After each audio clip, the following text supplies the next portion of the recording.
Hi everybody, happy Wednesday and welcome to another episode of the Bag Maker Society podcast. I hope everybody's had a really lovely day and having a lovely week so far. You will have seen from the title of today's podcast, I'm going to be joined by Anna from Parrot and Parsnip. Anna makes the most exquisite, unique bags, mainly from her own patterns and upcycling using different materials. So I'm really looking forward to chatting to her and finding out all about her inspiration. So without further ado, let's introduce Anna. Hi. Hi, okay. I am good, yes. Thank you so much for joining us and That's okay. giving up some of your Wednesday evening. I hope it's a little bit warmer where you are. No, not really. Quite No, cold. Yeah. it's Or maybe. freezing. Are you up in the north? Yeah. Yeah, probably a bit colder up there, actually. Yeah, I've literally just remembered to turn my heater off because I had my heater going for a little bit, but it's quite noisy. So I've just remembered to turn it off so that we're not overpowered by the heater. So I'll just say hi to a few people that are in the chat this evening. We've got Donna and Tracy, Sue, Cheryl saying good evening. Other Sue and Pam, Lynn, Molly, Paula, and my husband, who is the sound guy, is saying that the sound is all good. So Good. hopefully everybody can see and hear us okay. So for anybody who hasn't discovered you yet or found you on Instagram or already follows you on YouTube, just want to introduce yourself and sort of tell us how you got into sewing and making bags. Yeah, sure. So, hi, I'm Anna, and I've been doing Parrot and Parsnip, which is like my bag making kind of brand, for like 3 years. And then before this, I'd kind of been sewing, since I was a kid, the whole making clothes for my cuddly toys and that. And my grandma, both my grandmas sewed a bit, especially one. And then probably like a few years ago, I did a degree in costume making.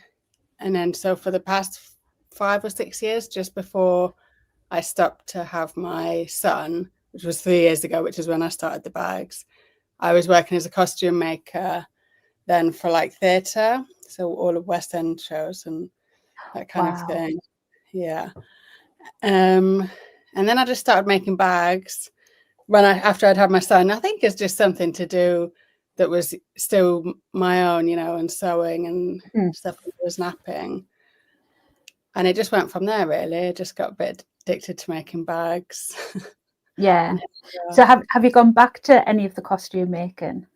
I went back after, because I think I started thinking, oh, I'm going to make a business with this and I'm not going to go back to work.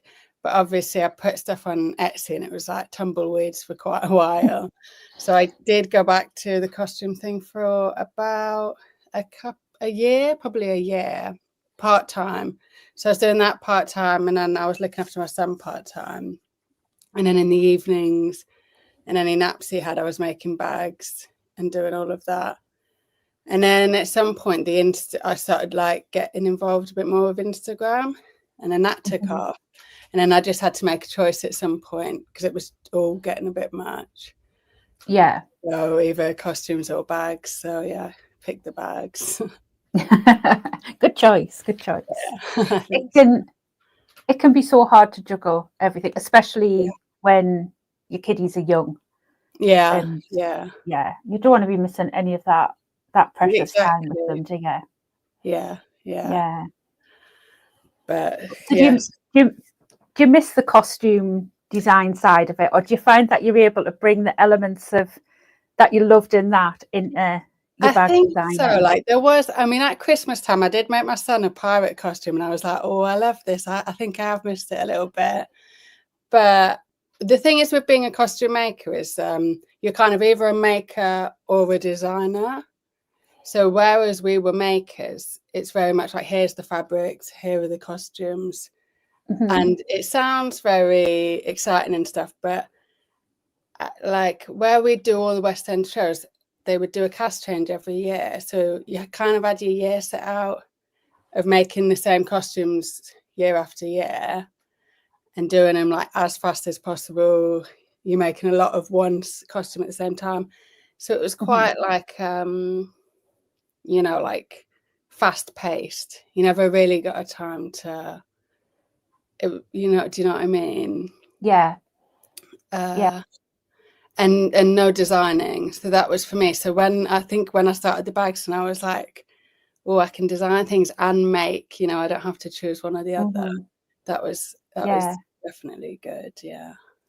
Yeah. Do you follow Emma from Studio 77? Oh, I don't think so. Is that so she also used to make costumes as well, but more like TV and film.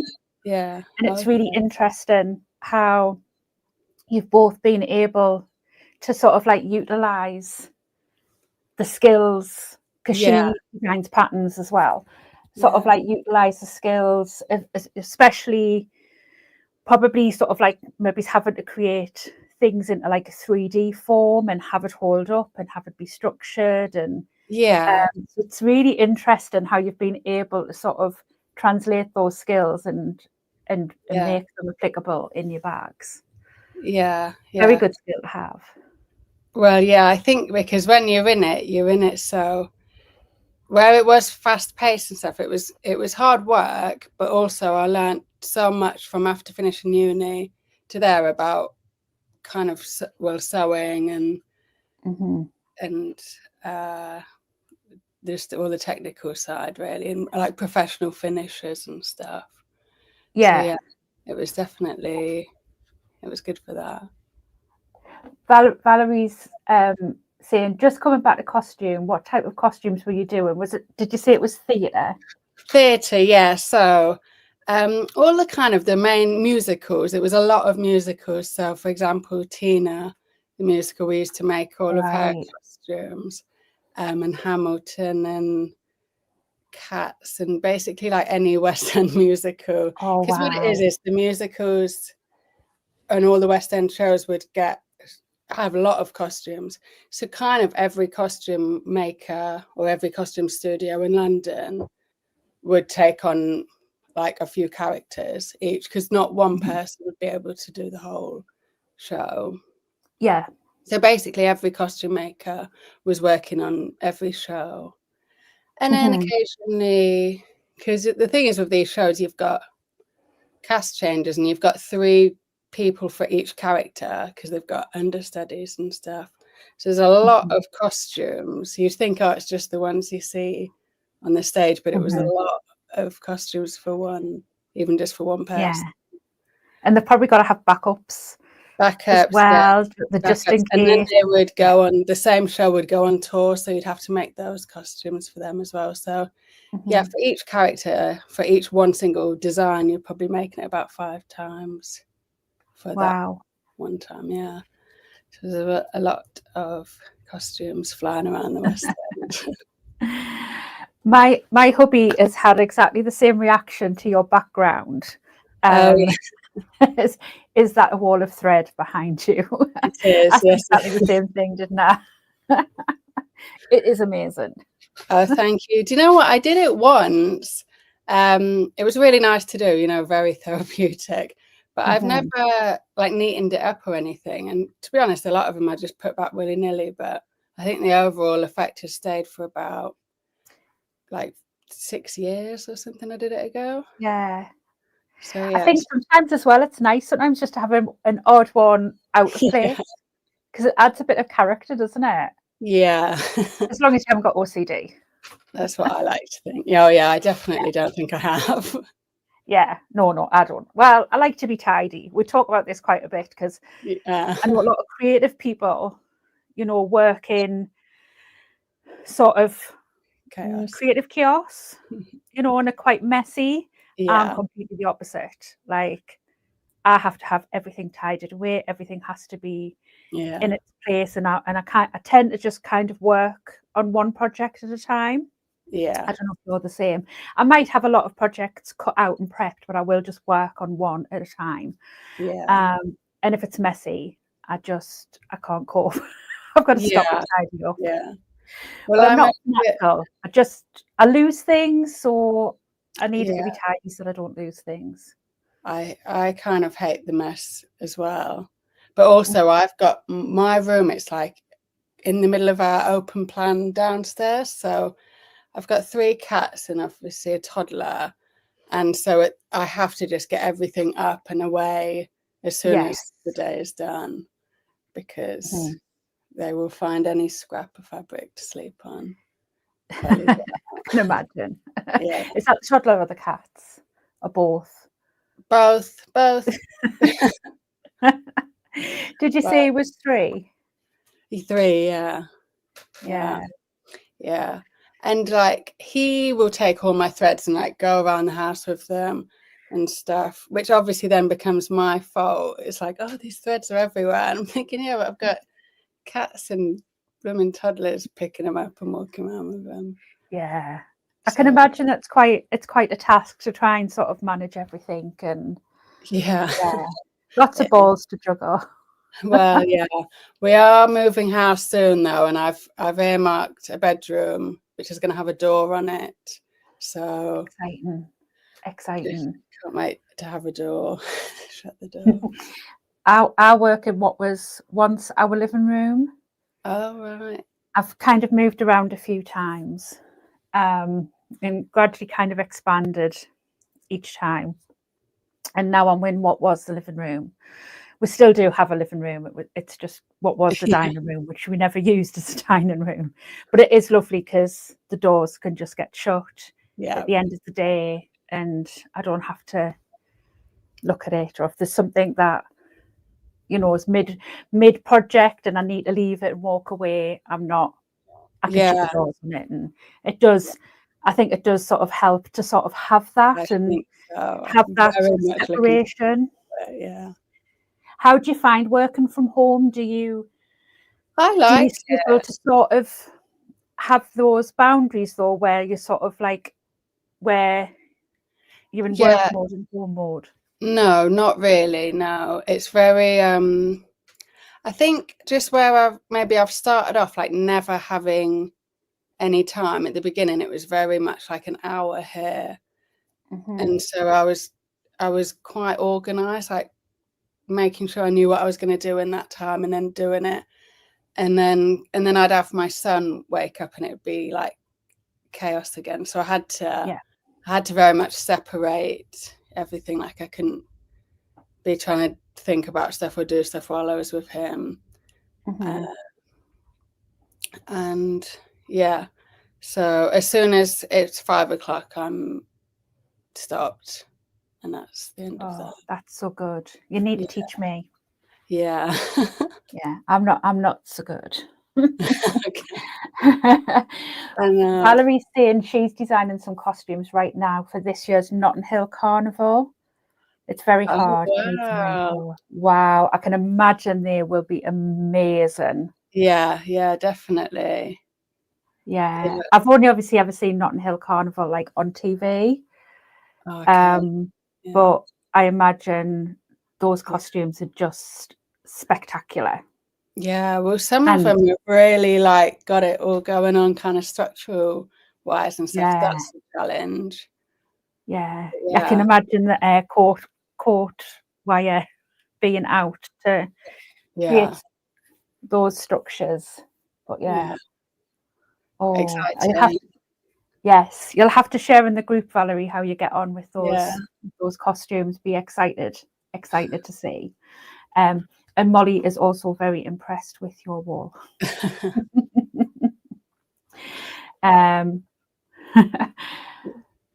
people always ask where I got it from, but it's just it's a lot of small ones all stuck together on a big frame.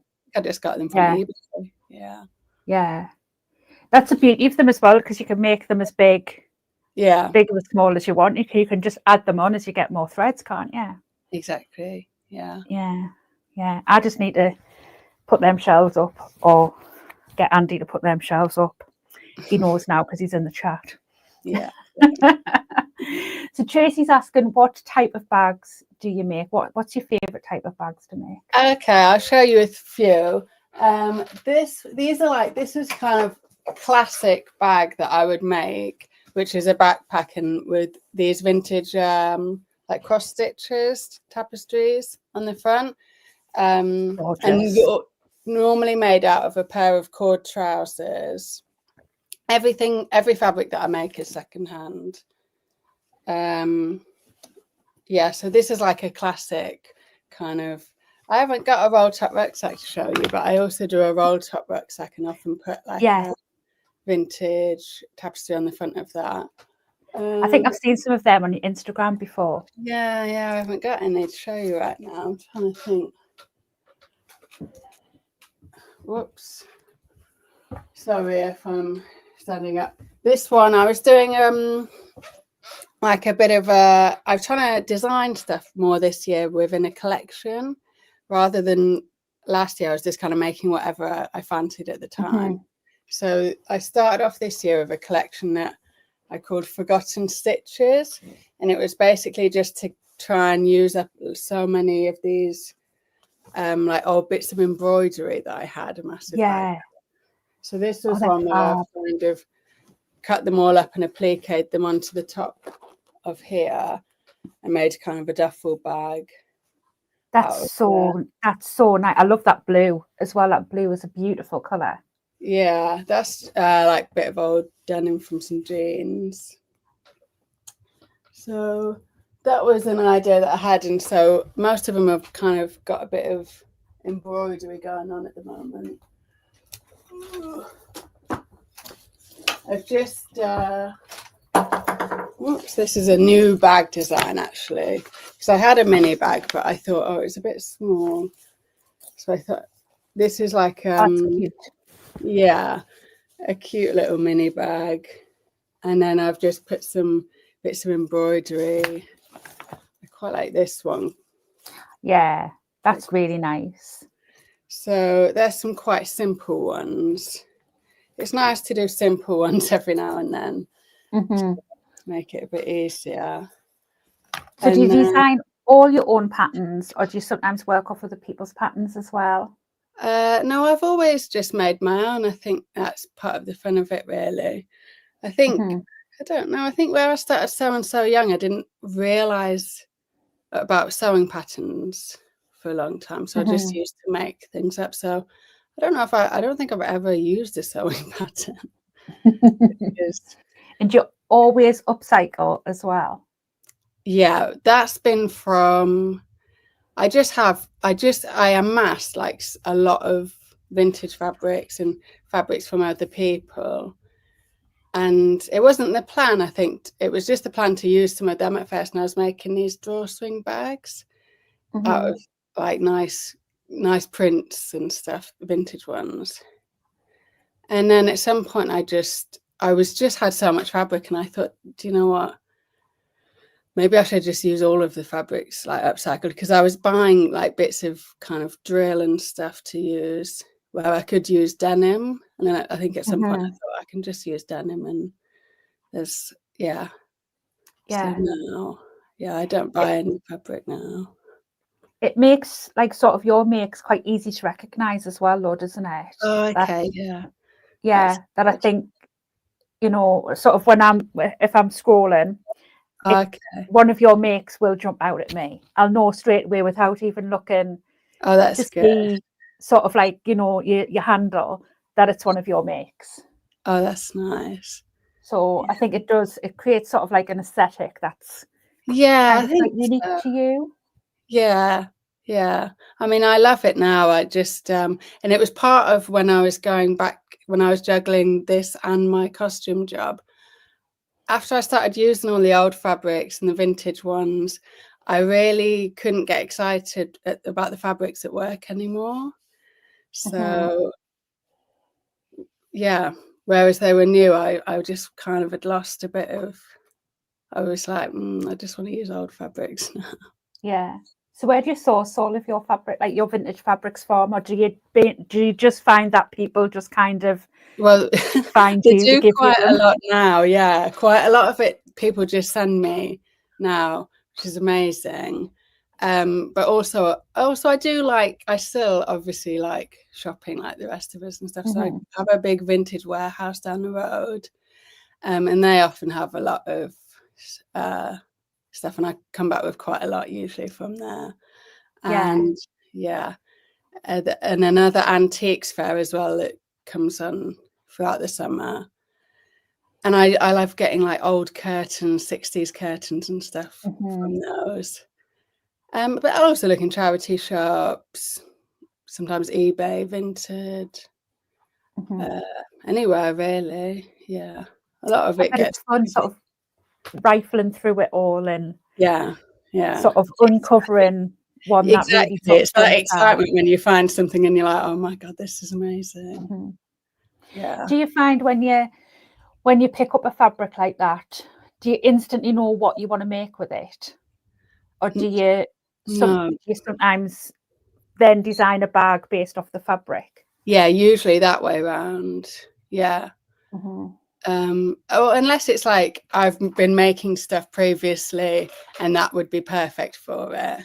Often that happens, but sometimes I just love a fabric and I'll think I haven't got a clue what I'll do with it, and then I'll just sit on it for a while. But then there normally does become a point where I think, oh, actually, that'd be perfect for such and such. Yeah. Well, I've definitely dropped myself in it because my husband has just said, "Watch out." We'll talk about it later. It's to do with bread. It's fine. And Sue says, "So inventive, great way of showcasing the vintage embroidery." Oh, thank you, Sue. It does sort of like really showcase it off.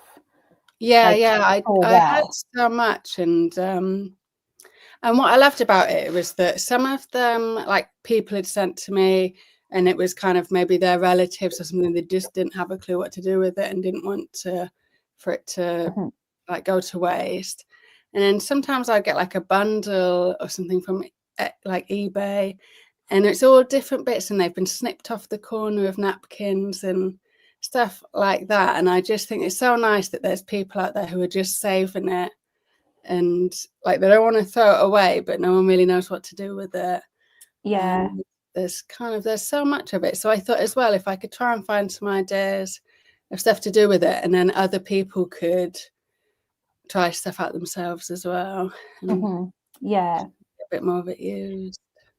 And it's such a shame that, those pieces that people have spent a long time making and have put so much time and effort and love into creating that. I mean, it would be such a shame for them to go into landfill or to just, sit on or even just to sit on a shelf in a charity shop for, I think gathering sometimes they get put in boxes and in the loft and stuff.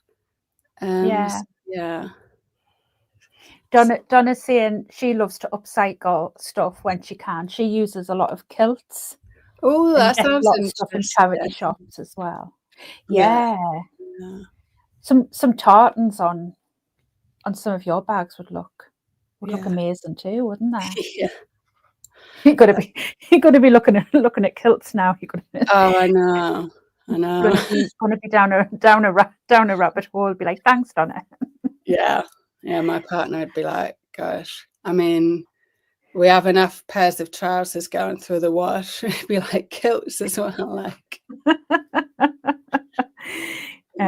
So what did your partner make of sort of your career change? He was very supportive, which was good, because I don't know about you, but sometimes like people just don't get it, especially whereas I was like essentially doing what I wanted to do with the costumes. It was quite like, what are you doing, giving that up? But my partner, like, he is arty as well. He's he does like sculptures and stuff like that. Oh wow. And he works as a technician in a college down the road. So I think it's kind of like something that he would want to do as well. So yeah, he's been very supportive at all times. Oh, that's good. Yeah. So is my husband, but he just doesn't have a choice. Yeah. I think that's part of it as well. I've got a job for you. Yeah. Can you put this storage up? Can you do this? Can you do that? I've bought a new sewing machine. Yeah. Although he's my partner, he's also a bit of he loves finding things and stuff. So he's like been a fabric sourcer as well. He gets a bit That would be addicted to helpful. finding secondhand things. So he can't really, moan about the fabrics and stuff like that too much. Yeah. Oh no, if he contributes, then Yeah. he's because the brilliant. college that he works at is actually the one I used to go to. So they have a big costume department, and they get rid of a lot of fabrics. And whereas he'll be like, I literally have no space, and he'll be like, this is just insane, the amount of fabrics you've got. And the next day I'll come home with rolls of fabric. So You always find space for it somewhere. So the bags that you design, do you also sell the patterns for them as well? So that's been quite a new thing. Since that, well, that's why I first started doing the YouTube, was to do the tutorials to go with these patterns, because writing instructions was like very hard, trying to make them make sense. So I was like, I'm not be able to do this or write a tutorial. Making the patterns on the computer, I did it on Illustrator, and that's just something that I thought I would never be able to do. The first one was really hard. My partner helped again with that. And I think I've just done my fourth one, and actually it's getting easier, definitely. Computers isn't something that I would say is, I've ever been very good at. But I quite like, because obviously we love sewing and stuff. But occasionally it's quite nice, like one day a week, I'll do something like making a pattern or writing the instructions, or something where I'm not sewing all day. And actually it's quite nice to have a little something else to do every now and then. Yeah, and then having the video tutorials as well to go with them. It is helpful, isn't it? Yeah, definitely. I wouldn't do them without, I think, because I just wouldn't know how to explain things properly. It can be so hard as well, because sometimes what's in your head, trying to write it down. I'm thinking this just makes absolutely no sense, and I'm like, please refer to the video. Yeah, and people learn differently as well. Some people prefer written instruction.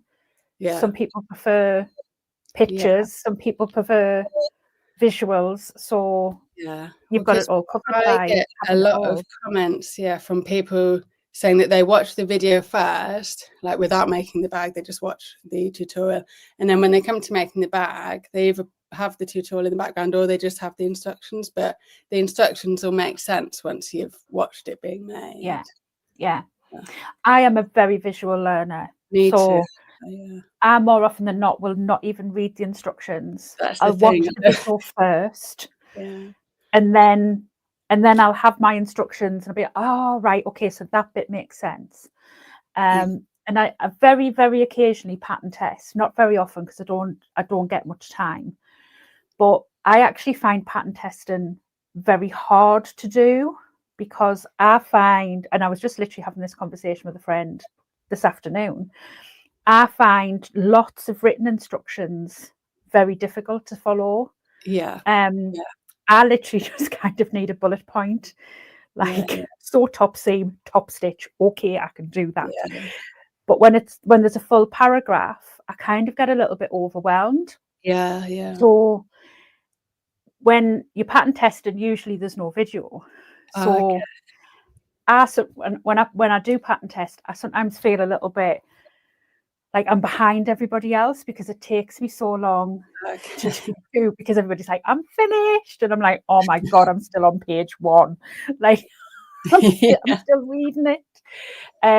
But I do the occasional pattern test because I feel it pushes me out of my comfort zone. It means I don't sort of like sit in that comfort zone of just watching a video and doing what I think I know. because sometimes I think I know what I'm supposed to be doing, and because I haven't read the instructions, I'm like, oh, I should have I should have done something else. So I do think, like you say, having it all written down, but also having the video for people to follow, so like Yeah. it's really helpful Yeah. to have that. And all of your patterns on your Etsy? Yeah, at the moment I am trying to move over to a website, but it's just it's another one of those things that but Yes. all But as on well with digital patterns, because you have the whole digital VAT, where with a website you have it's whether your website would sort of deal with that, where at least with Etsy they deal with all of that side of it for you. I don't know, because it's funny with Etsy, because I put them on, say, for like the smaller ones are £10, and that's how much I put them on for. But then depending where you are in the world, it can differ from anywhere from £10 to 14, like depending on the tax. So I don't know how that would work on the website. But at least a platform like Etsy, and I think PayHip as well is another platform. They kind of deal with all of that side of it for you, so because it can get a little bit complicated.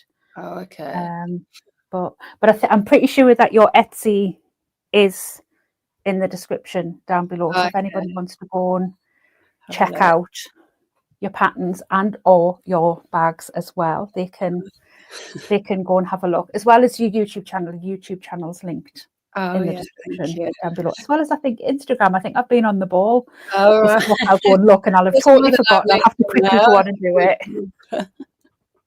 I do usually try to do it before we go live, just if people want to go and check it out before the episode they can do. So obviously we chatted a little bit before we went live about like you starting on YouTube, because it's quite recent that you started on YouTube. What's been your favorite parts of doing YouTube?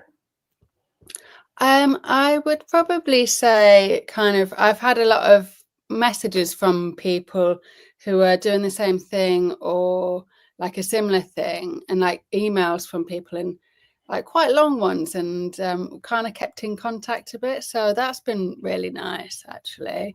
And just kind of getting into something, it's a bit more like you're doing something and then you're learning from that and it's staying there. It's a bit more slow paced than, say, something like Instagram. Still very much finding my feet with YouTube, but I'm enjoying doing the tutorials as well, I think. It's just like obviously what we were talking about earlier on, they can be quite labor intensive, can't they? When I did get into the thing where I felt like I had to post a video every week, and where I was only doing one pattern release a month, I thought, I'm going to have to do 4 other videos. And so every week I thought, I'll just film myself whilst I'm making this bag.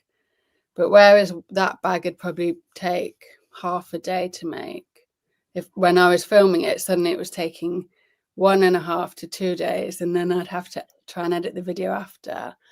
And I have to say, everything else, the bags, the Instagram, everything just went to nothing because I was trying to put a video up every week. So I've had to nip that in the bud a bit and just carry on with the tutorials, and maybe do like a video every now and then when I talk about the bags I've made throughout the month or something like that, where it's a bit more manageable.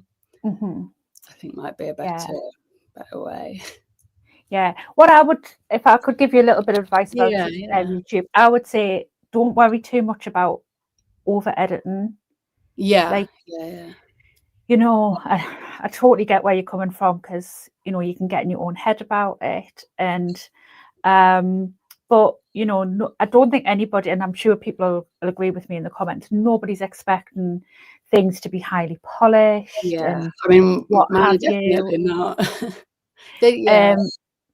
Basic editing, just you know, take out the bits that people don't need to see, and don't worry about the rest. Oh yeah, well I know that. I mean that is it's about all I can manage anyway right now. But yeah, I to be honest, I think that unless you're really really good at it, editing and stuff, and you know it's kind of an artistic skill that you have, I think if you try and add music and stuff and it's not right, it can actually be a bit off-putting for people. So yeah, I mean that's my excuse.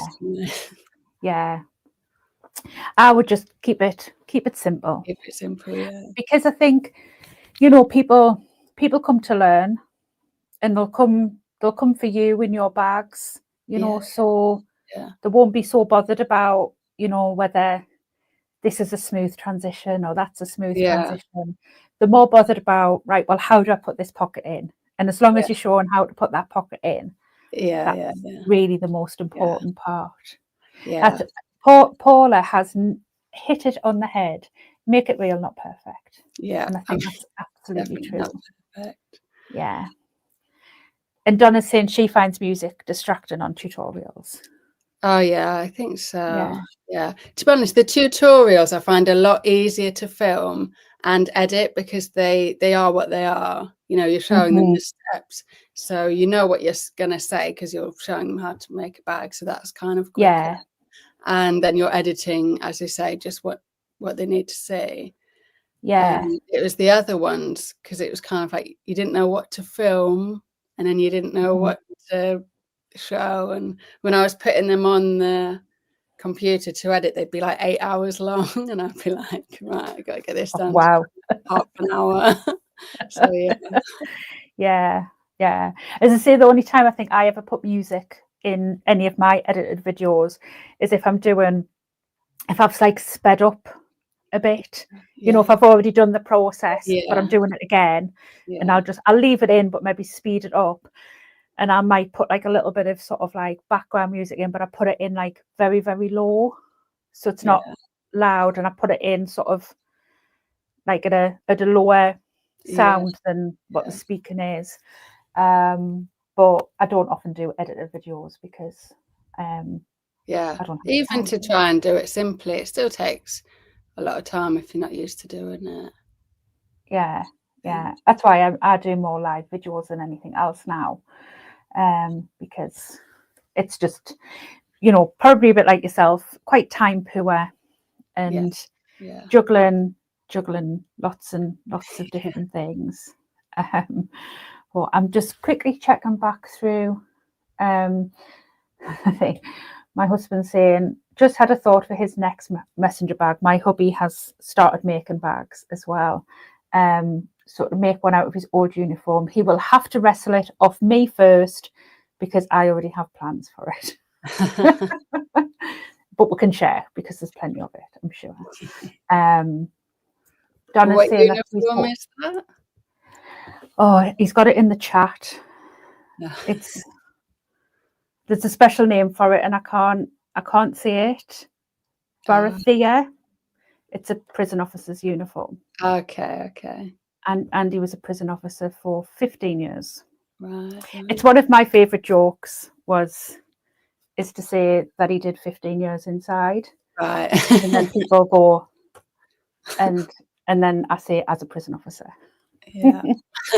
So, yeah, I do like to shock people sometimes. Yeah. Donna's saying that she's hoping to make an Annabelle in tartan. I don't know whether you've seen the Annabelle pattern.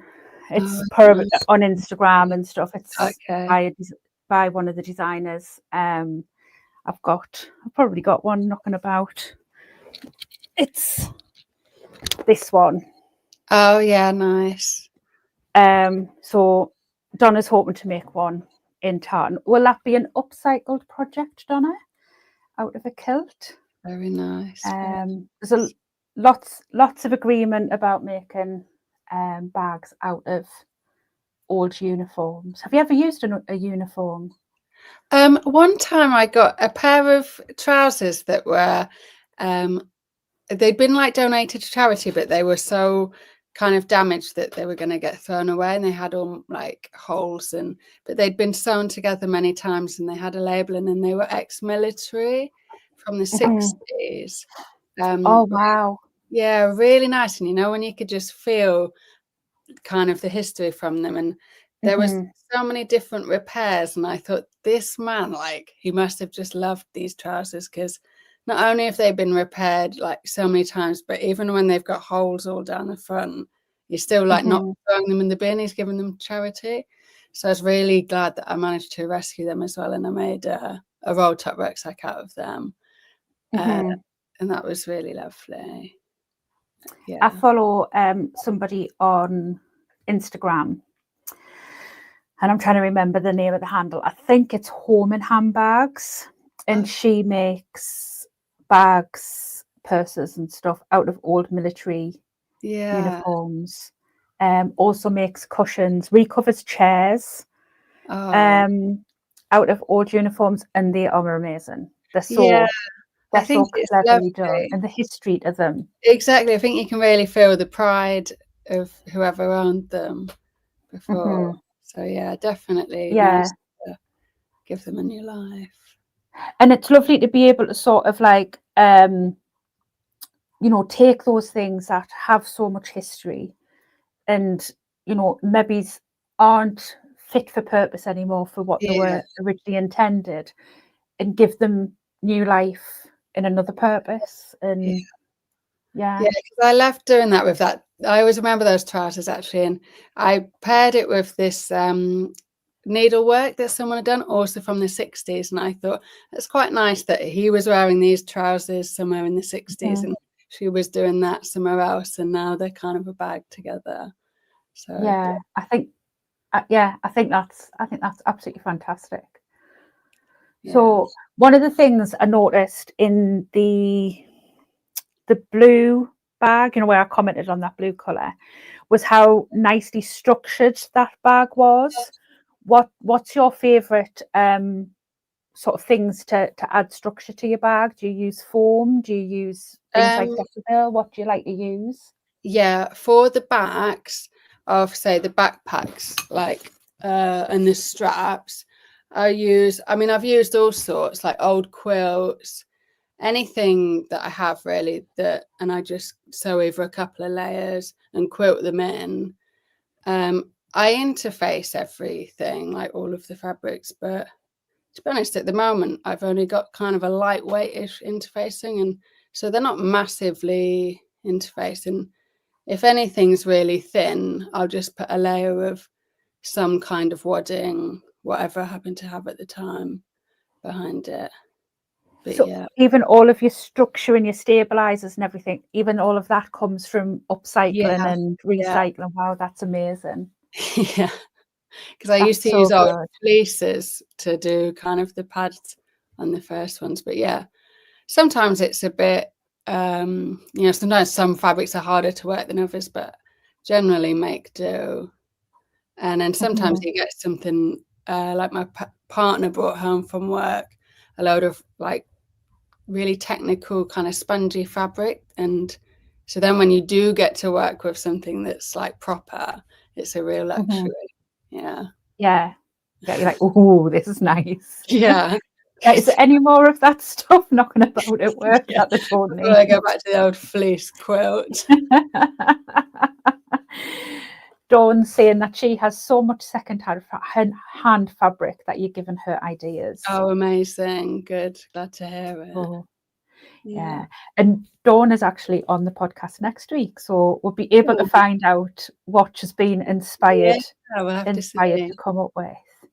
Definitely. So, yes. Donna's just talking about New beginnings. Yeah, I've heard of. I follow them. Follow them. And Helen Richardson. Helen Richardson. Same kind of thing with the leather. Yeah. Helen was I think possibly my first guest on the podcast. Either the first or second, but I'm pretty sure the first. And it's in the first so as lovely. well. Yeah. Beautiful. Yeah. And I love now that she's got that foil the foil printing or the stamping thing, and I noticed on the bag that she put on today, and she had it all stamped, and I was like, Yeah, that looks still so very nice. professional. Yeah, But that's a really good thing, I think, to reuse all that old leather, because there's so much life in it, and so many sofas just be going to waste. So yeah, good yeah, to see people definitely. using them. Yeah. Donna's saying her sewing room is half full of sheets, duvets, curtains to upcycle. Very good. Yeah, I love Yeah. a curtain, a good 60s curtain. Yeah. And I mean, they've got so much structure in them Yeah, already yeah. before you even That's sort the of like thing with need curtains to as add well. anything else. It's you can use them for anything. Like, they are essentially just basically big pieces of fabric, and Yeah. they're everywhere. So yeah, an easy one, Yeah. definitely. Has there been any sort of fabrics that you've found really challenging to use that have basically nearly broken you? I mean, I'm gonna say yes, but I can't think what it would be right now. But most probably, but I do tend to struggle through quite a lot. But let me think. I can't think really. I did have one curtain that I got from this antiques place, and it was so lovely. It had such a big 60s floral print. And when I was sewing it, I sewed quite a few bags, and they were looking really, really nice. But I hadn't realised that, I think where it was quite old, you know, that like the dog's feet kind of things under your sewing machine, they'd just completely wrecked the underside of it because it was like, a bit old. So that was a bit of a pain, because I didn't really realise until kind of maybe a few bags. So, but that happens a lot actually with upcycling, is sometimes you'll finish a bag completely and not notice a bit of an imperfection until the end. And then sometimes they're all right, sometimes I'll just keep them for myself. Yeah. And sometimes, you know, when you're upcycling or repurposing fabric, like those imperfections are part of the history of that fabric as well, a part of its journey. Exactly. Yeah. Yeah. Some people love it, some people, but I mean, I think it's just working up to having the confidence to kind of own that as well, and say, like, they do have imperfections, and that's kind of that. But yeah, at the beginning, if they had any imperfection, I was definitely like, oh, I can't sew that. I think, and again, that's something we chat a lot about, like here, and gets chatted a lot about in the Facebook group as well, is, you know, imposter syndrome, and, you know, pointing out our mistakes and what we're not happy with. Whereas we'd forgive anyone else for anything, like we would never complain about it if someone else had done it, but if we've done it, then definitely. Or, you know, you go into the shops and you pick up, you know, a store-bought bag, and if you inspected it closely or if enough, it got a hole in a few weeks of later, you wouldn't be, it would just be yeah. what it is. But So I'm also intrigued to know what machine that you sew on. Oh, okay. It's a Juki DDL 8100. It's really good. I don't think it's like particularly meant to be heavy duty, but it goes through like anything. I put quite a lot through my machines. And is that a straight stitch? Just straight stitch, yeah. I've still got my old Benina for if like when I was doing the applique to do that little zigzag. But apart from that, I never, because I don't make clothes anymore, I guess. I mean, do you use the zigzag much for bag making? Not really, no. Very rare. Sometimes for foam, if you're wanting to compact foam down, or if you're putting scraps of foam together, you could zigzag them.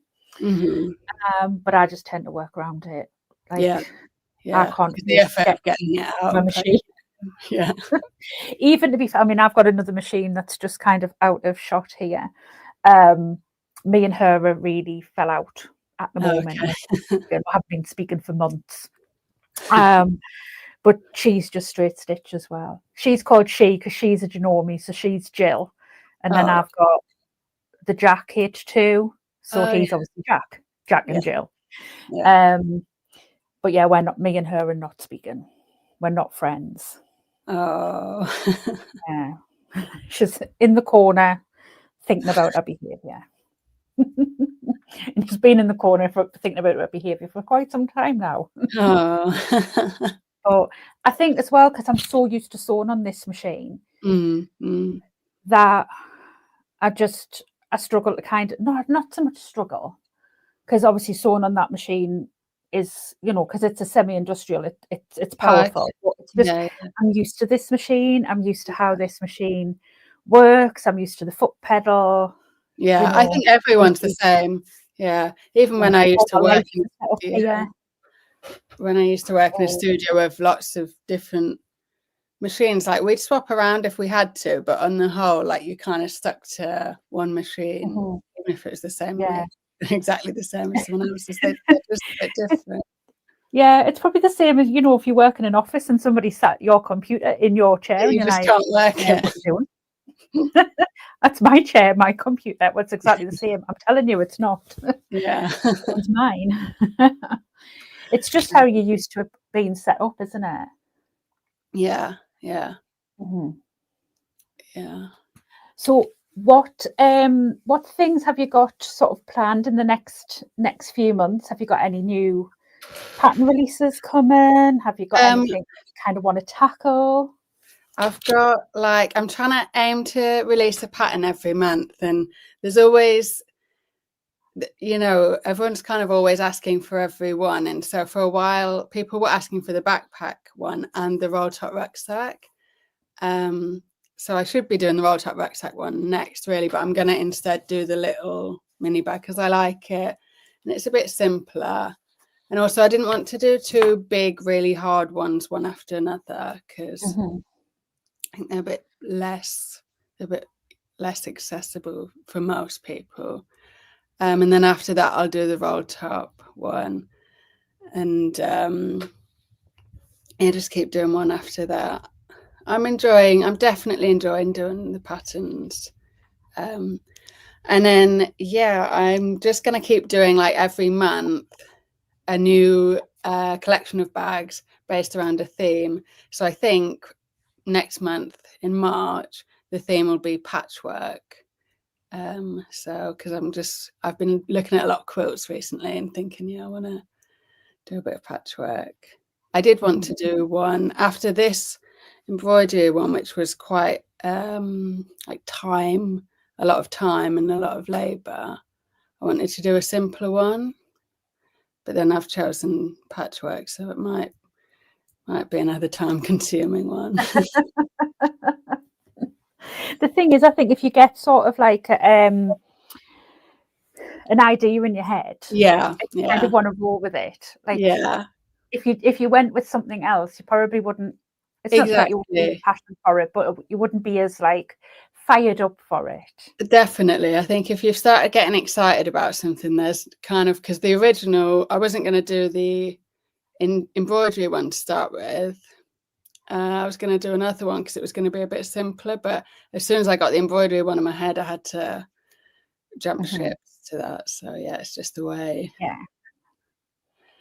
I think we can all be a little bit like that, like little magpie-ish, can't we? Sort of. Yeah. You'll be working on something, and then you'll see something, get inspiration. To do want to drop everything we're doing. And it's in your head until you get it done. And then it's so satisfying if what is in your head you're able to then produce. And it comes to life. So do you ever work, just going back to sort of like what we're saying about the new beginnings, that was hard to say, and Helen, do you ever work with like leather and that as well, or do you mainly just sort of like stick to like I did do with when I was doing the costumes, but I have very much just tried to keep it as kind of like niched as possible, really. I think so. When I first started Parrot and Parsnip, I was making everything under the sun, cushions and baby bibs and like all sorts of stuff. And then I started doing the bags. And I think just, you know, as you say, you recognize my stuff when you see it. I think if I, yeah, because I have got this really nice silver leather upstairs, and sometimes I've thought about sending it to Helen Richardson, but then I've been like, oh, I could make this actually, and I could make. So, yeah, I don't currently do anything with leather, or have any plans to. But then I don't seem to be getting rid of the leather I have, so we might see something in that silver leather at some point. You could always make something for yourself with it, couldn't you? Yeah. Donna's saying that she wants to try the paper. I think that's FFP. That's the paper piecing, the patchwork. Yeah. I don't know whether you've ever seen that and tried it. Is that the hexagon one, or is that? I think it's where you have the paper and you sew the seams on the paper, and then when it comes together, you take all the paper off. I think I might be wrong. Okay. So you just lay it. Tell me if I'm wrong. I think so. Yeah. It's I've seen it. You can sort of create like pictures. Okay. With it, so you get them in designs. You know, like, I don't know, for argument's sake, you can do like she's saying I'm right. Like you can get sort of like a lion's head, for example, and obviously use different bits of fabric, and it comes together as sort of like a picture. And then you could incorporate that into it. Donna's saying she wants to give that a go. I don't think I have the patience for that. Yeah. Or the time. I know. I think it's going to be one of those things where you get so many ideas that you want to do, but in actual fact, you could maybe only manage to make one or two of those ideas within the month. So yeah. And I think, like, there is, like Donna says, there's some sort of intricate pictures that I would probably end up down a rabbit hole of, I want to do that one, and I want to do that one, and I want to do that one. So Donna's saying time is a problem. Definitely. So if somebody's watching and they fancy sort of doing an upcycling project, is there any sort of like hints and tips that you could give somebody to? I would say, like, with upcycling, like, because sometimes with sewing, people think there's lots of rules to follow, and like you have to do this grain line and stuff like that. But I feel like with upcycling, it's a bit more like bend the rules, make it up as you go along, and just dive right in a bit, really. So I think there's like less pressure, you know, and just having a go is what I'd say. Yeah. I think that's great advice, and I think that's great advice just in general. I think even if you're sort of, you know, using a fabric and following a pattern and what have you, you know, there isn't any right or wrong way. If something's working for you, then go with it, and if you're enjoying it, go with it. Exactly. Yeah. And sometimes you might do something wrong and actually find a new way to do it. Exactly. Yeah. I think so. Because that's what people can be a bit scared of, I think, if they've done it wrong, but I mean, if you get to the same result, it doesn't really matter how you get there.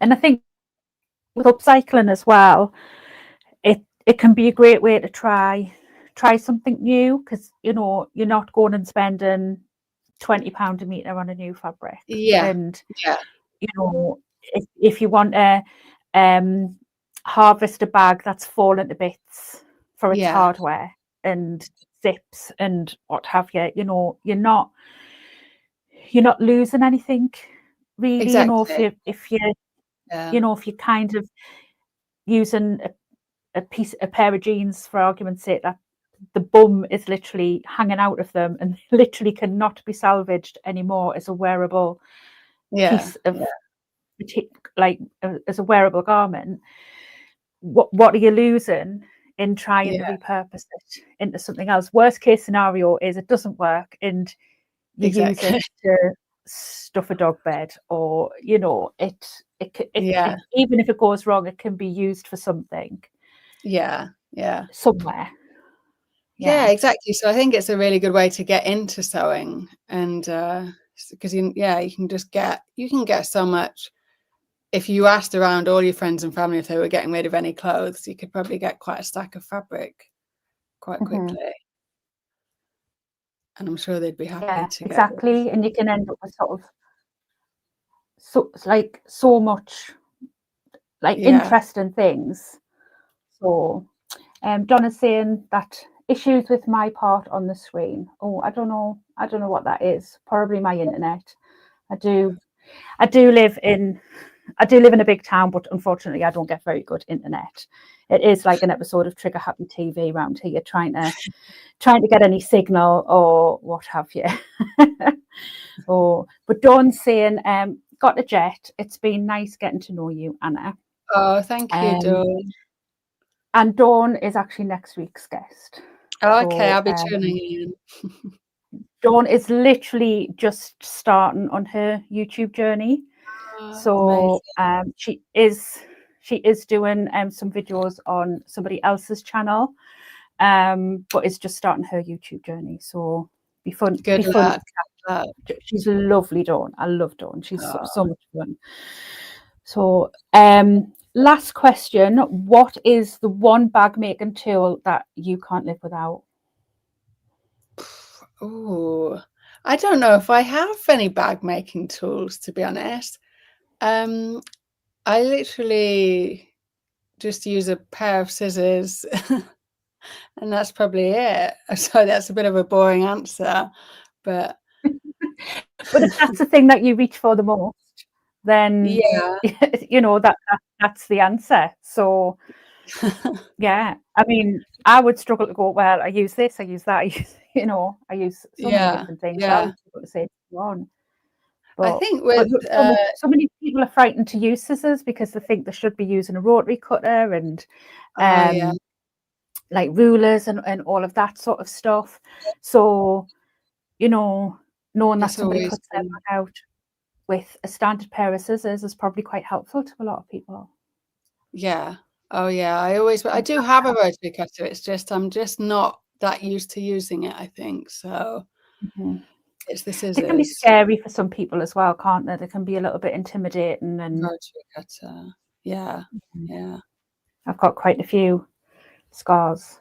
Yeah. Yeah. I definitely did chop the end of my finger off a bit once. I think we've all been there. Yeah. Back to the scissors. Oh, it's been so much fun chatting to you. If people don't follow you already, either on Instagram or YouTube, please do go across and give Anna a follow. Obviously, you can find all of her bag patterns and everything on her Etsy shop. So please do go and give her all of her channels a like and a follow. But thank you so much for giving up some of your evening and chatting with us this evening. It's been really fun. Thanks for having me. Yeah. So enjoyed looking at all of them threads. It's made me so happy. Oh, I'm glad. Oh, yeah, I'm like, I like that green and I like that green. Oh, Lynn's saying that she uses scissors lots as well. Yeah. Okay. So good. You're in absolutely good company. Oh. Good. Yeah. But yeah, don't forget to join us next week. Like I say, I'm chatting with Dawn. Yeah.